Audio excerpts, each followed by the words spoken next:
എടി എനിക്കിന്ന് പോണാ എന്നാ ഞാൻ ലീവായിരുന്നു. അങ്ങ് ചൊറിഞ്ഞ് വരുന്നുണ്ടേ. ഞാൻ ഓഫീസിൽ പോകാൻ നോക്കുന്നുണ്ടാന്ന്. ബസ്സും വരാനായി. എൻ്റെ ജീവിതം അടുപ്പും കൊണ്ട് തീർന്നു കൊണ്ടാന്ന് വെച്ചിട്ട് മാത്രമാണ് ഞാൻ ജോലിക്ക് പോകുന്നത്. എന്നാടോ ഈ പുതിയ പ്രശ്നം? പുതിയ പ്രശ്നമൊന്നുമല്ല, പ്രശ്നം പഴയത് തന്നെയാണ്. ആ ഗിരീഷ് മാധവി ചേറ്റ. ഓ ഗിരീഷ് മാധവി. അപ്പൊ രണ്ടാൾക്കാർ എനിക്ക് തിരിഞ്ഞാ? ആ ഒരാളേ ഇല്ലൂ, രണ്ടാളൊന്നുമല്ല. നീ എന്നാ വെച്ചാ കാര്യം പറ. ഒരു കണ്ണിച്ചോറില്ലാതോനെ ഗിരീഷ്.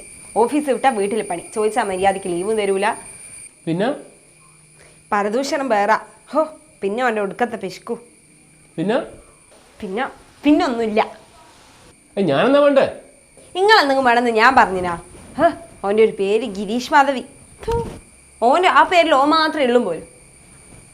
അതന്നെ നീ പറഞ്ഞിട്ട് എനക്ക് ചൊറിഞ്ഞു വരുന്നുണ്ട്. ഒരു ഗിരീഷ് മാധവി. എന്റെ ഭാര്യന്റെ ശത്രു എന്റെ ശത്രുവാ. ഞാൻ പോക്കാം.